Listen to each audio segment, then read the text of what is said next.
class 10 এবাৰ ম্যাথছৰ MCQ আমি আলোচনা কৰিম সকলোবৰ বৃত্ত অল সাৰ্কেলস আৰ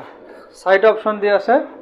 সৰ্বসম হ'ব সদৃশ হ'ব নে দুটাই হ'ব নে এটাও নহয় কনগ্ৰুয়েন্ট সিমিলাৰ both a and b or none of this আমি সকলোৱে জানো যে এই চাৰিটা অপশনৰ ভিতৰত অপশন নাম্বাৰ বি টো হ'ব কাৰেক্ট অৰ্থাৎ সদৃশ যাক কোৱা হয় সিমিলাৰ এতিয়া সিমিলাৰ কাক কয় আমি ইয়াত এটা এক্সাম্পল লব বিচাৰিছো যে ইয়াত এটা আমি সৰু সাৰ্কেল আঁকিলো ইয়াত আমি এটা ডাঙৰ সার্কেল আঁকিলো এতিয়া এই দুটা সার্কেল দেখাত একে সমান নহয় কিন্তু দুটা দেখাত একে যেহেতু দুটা দেখাত অবিকল একে গতিকে ইয়াক আমি সিমিলার বা সদৃশ যদি দুটাই সমান হলেহেঁতেন তেতিয়া হলে আমি কলোহেঁতেন যে